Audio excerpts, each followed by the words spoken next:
एक था राजा और उसकी एक थी रानी। दोनों अपने महल में प्रसन्नतापूर्वक और सुख से अपना जीवन व्यतीत कर रहे थे। उनके घर दो पुत्रियों ने जन्म लिया। दोनों अपनी पुत्रियों को बहुत प्यार किया करते थे।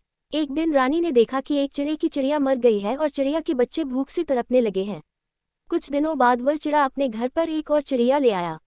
उस चिड़िया ने पहली चिड़िया के बच्चों को झाड़ियों में फेंक दिया, जिस कारण उन्हें काफी तीखे जख्म हो गए, जिनसे एक दिन उनकी मृत्यु हो गई।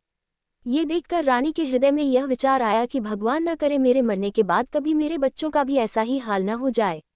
रानी को अब इसी बात की बड़ी चिंता रहने लगी। एक दिन उसने राजा से कहा, देखिए, आज आप मुझे यह वचन दीजिए कि यदि कभी मेरी मृत्यु हो जाती है तो आप दूसरा विवाह कभी नहीं करेंगे। राजा ने कहा, अच्छा, मैं दूसरा विवाह कभी नहीं करवाऊंगा, इस बात का मैं तुम्हें वचन देता हूँ। कुछ दिनों बाद रानी की मृत्यु हो जाती है और राजा अपनी प्रजा के कहने पर दूसरा विवाह कर लेता है। कुछ समय पश्चात उस नई रानी ने एक अंधी लड़की को जन्म दिया। वह रानी अपनी उस अंधी लड़की को बहुत प्यार करती थी। अब नई रानी पहली रानी की बेटियों को बहुत दुख देने लगी। इसके विपरीत नई रानी अपनी कोख जाए अंधी लड़की को हमेशा अपने साथ रखती और उसे सदैव विभिन्न प्रकार के व्यंजन खिलाती थी।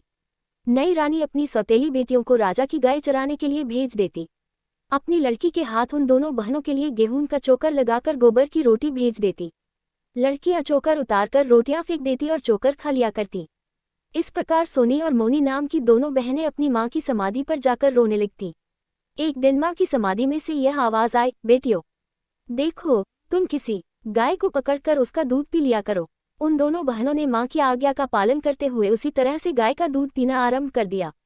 जब रानी को इस बात का कहीं से पता चला कि ये लड़कियां तो चोरी चोरी गाय का दूध पी पीकर पहले से भी अधिक सेहतमंद हो गई हैं, तो रानी ने उस गाय को ही कहीं दूर भेज दिया। सोनी और मोनी दोनों बहनें रोती हुई फिर एक दिन माँ की समाधि पर गईं। समाधि में से आवाज आई कि इस समाधि से कुछ ही कदम आगे बरगद के एक वृक्ष के साथ एक बेरी खड़ी हुई है। तुम दोनों वहां जाकर उसमें लगे हुए कुछ बेर खा लिया करो। इस प्रकार वे दोनों बेर खाकर अपनी भूख मिटाने लगी। एक दिन जब सौतेली माँ ने देखा कि ये दोनों बेटियां तो बेर खाकर सेहतमंद होती जा रही हैं, तो रानी ने राजा से कहकर वह बेरी ही कटवा दी। रानी ने राजा से ये भी कहा कि मैं तभी जीवित रहूंगी यदि आप इन दोनों लड़कियों को जाकर यहाँ से कहीं दूर छोड़ आओ। राजा ने रानी की बात मान ली और वह सोनी और मोनी से कहने लगा, चलो मैं तुम्हें तुम्हारे ननिहाल छोड़ आता हूँ। दोनों लड़कियां अपने पिता की बात मान गईं और उसके साथ चल पड़ी। राजा उन दोनों को लेकर जंगल की ओर चल पड़ा। बहुत दूर जाकर राजा उनसे कहने लगा कि मैं दीर्घ शंका से निवृत्त होकर अभी आता हूँ। तब तक तुम धीरे धीरे इसी मार्ग पर आगे चलती रहो। लड़कियों को आगे चलने के लिए कहकर राजा एक कुएं के ऊपर दुपट्टा लटका कर चला गया। दोनों लड़कियां बहुत देर तक व्यर्थ ही अपने पिता की प्रतीक्षा करती रहीं, परंतु राजा न आया। अब वे अपने पिता को खोजने लग गई। एक स्थान पर दुपट्टा लटका हुआ देखकर उन्होंने सोचा कि न हो यहीं पर हमारे पिताजी हैं, परंतु जब उन्होंने दुपट्टा उठाया तो देखा कि राजा वहां पर नहीं था। वे दोनों रोती हुई जंगल में एक बंदरिया के घर चली गई। उस बंदरिया के पास कुछ भैंसें थीं। उस बंदरिया ने सोचा कि ये लड़कियां तो मुझसे मेरी भैंसें छीनने के लिए ही आए लगती हैं।